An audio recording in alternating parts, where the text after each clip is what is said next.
राधे राधे, जय श्री श्याम। तो भी आज का टॉपिक है मोरपंख। मोरपंख बहुत ही सुंदर होता है और मोरपंख छोटा बड़ा बूढ़ा कोई भी इंसान हो सबको बहुत ही पसंद है। बहुत सुंदर लगता है मोरपंख। और जब हम इसको घर में लगाते हैं तो घर में भी चार चांद लग जाते हैं। पहले के घरों में तो भी मोरपंख बहुत ज़्यादा लगाते थे, लेकिन आज तो फिर भी सजावट के तौर पर मतलब अलग अलग तरीके से लगाए जाते हैं। पहले तो बहुत ज़्यादा पंख लगाए जाते थे और बहुत शुभ भी होता था, क्योंकि मोर पंख से वास्तु दोष खत्म होता है।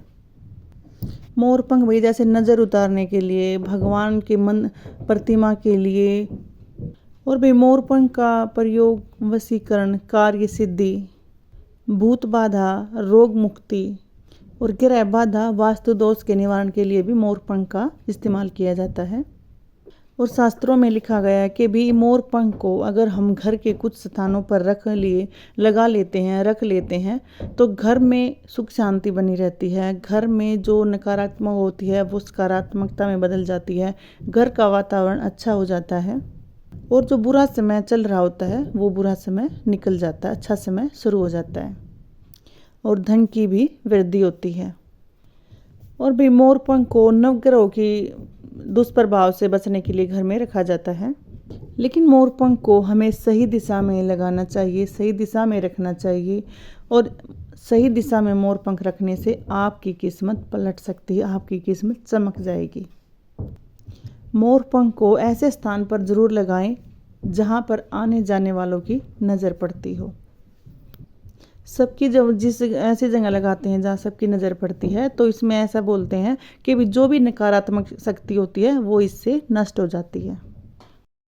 अगर आपका कोई काम नहीं हो रहा है तो मोर पंख को आप अपने बेडरूम के पूर्व दक्षिण के कोने में लगा सकते हैं। लेकिन आपको ये ध्यान रखना होगा, अगर आप अपने बेडरूम में लगा रहे हो तो ऐसी जगह पर लगाए जहाँ किसी की नज़र ना पड़े। इससे क्या होगा कि आपके जो काम रुक रहे हैं, जो आपके भी, अगर मान लो आपका आमदनी आपके 1 रुपया है, खर्चा आपका 1.25 है, आपको बार बार कर्ज लेना पड़ रहा है, इससे आपको छुटकारा मिलेगा। लेकिन बस इसमें यही याद रखना है कि जब आप अपने बेडरूम में अपनी वृद्धि के लिए, अपने काम के लिए, अपने पैसे के लिए लगा रहे हैं तो उस पर किसी की नज़र नहीं पड़नी चाहिए। और आप अपने घर के मंदिर में भी मोर पंख को जरूर रखें, लेकिन ऐसे नहीं कि जो भी आएगी उसकी सीधी नज़र आपके मोर पंख पर पड़े। और भी भगवान विष्णु और माता लक्ष्मी के पास आपको मोर जरूर रखना है, मोर पंख जरूर रखना है। और अगर आपका पैसा रुक नहीं रहा है, आपका पैसा मतलब आता है और जाता है, तो आप क्या करेंगे, आप जैसे अपने मंदिर में पूजा करते हैं तो आप मोर पंख ले ले, आप उस पर आप में पंचामृत से छिड़काव करके, जहाँ अपना मतलब जैसे आप अपने पैसे रखते हैं, जो भी आप महीने के आता है खरे आपके पैसे, आप अपने पैसे जहाँ भी रखते हैं, तिजोरी में रखते हैं, अलमारी में रखते हैं, वहाँ पूजा करते हो तो वहाँ मोर पंख रखिए, उस पर आप पंचामृत से उस पर आप छिड़के और उस मोर पंख को आप अपने पैसों के स्थान पर रखें। और ये चीज़ शास्त्रों में भी लिखी हुई है कि जहाँ आपका मोर पंख होता है, आप अपने मोर पंख को अपने पैसों के स्थान पर रखते हो, लक्ष्मी के साथ रखते हो, तो आपकी कमाई 10 गुना है, अगर है तो आपकी कमाई 100 गुना हो जाती है, आपकी कमाई बहुत बढ़ जाती है। ये चीज़ें शास्त्रों में लिखी हुई हैं। अगर पति पत्नी के बीच लड़ाई होती है, उनमें प्यार नहीं है, उनमें हर समय उनमें चिक चिक होती रहती है, एक दूसरे से वो नफरत करते हैं, बात नहीं करना चाहते, तो अपने बेडरूम में आप मोर पंख जरूर लगाएं जिस पर आपकी नज़र सीधी पड़े। इससे प्यार बढ़ता है, तनाव कम होता है, ये मन मुटाव जो होता है वो ख़त्म होता है। आप ऐसा ज़रूर करें कि आपके जो अपने बेडरूम में आपकी जिस पर नज़र पड़े आप मोर पंख ज़रूर लगाएं। और अगर आपका बच्चा पढ़ाई में, आपके बच्चे का मन नहीं है, तो आप उसकी स्टडी टेबल पर मोर पंख ज़रूर लगा दें।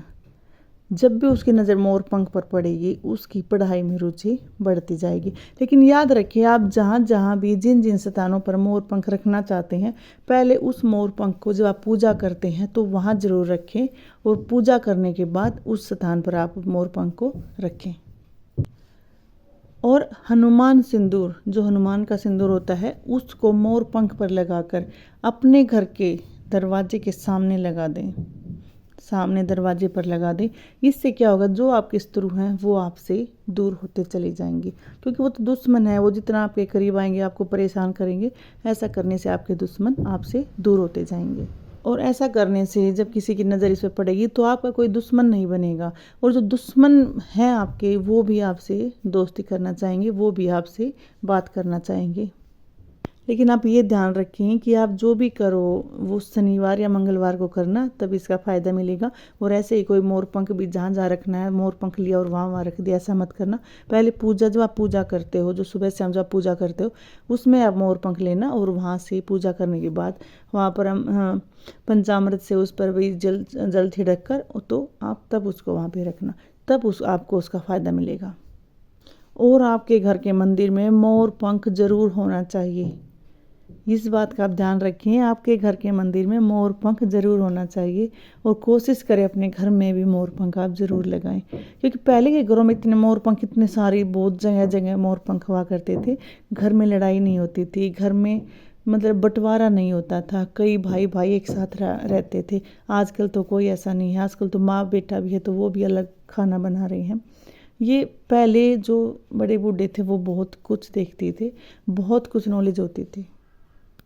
और अगर आपके घर में कोई लंबे लंबे समय से कोई बड़ा या कोई बूढ़ा या कोई बच्चा कोई बीमार है, तो आप 7 या फिर 21 मोर पंख लीजिए और उसको एक साथ बांध कर उससे उसका आप उसकी नज़र उतारिए, उसको उसके ऊपर से होकर के, और फिर उसको बाहर की तरफ मतलब झाड़ देना उस मोर पंख को, और अपने घर के अंदर रख लेना। ऐसा करने से उसकी नज़र भी उतरती है और उसको आराम मिलता है। राधे राधे।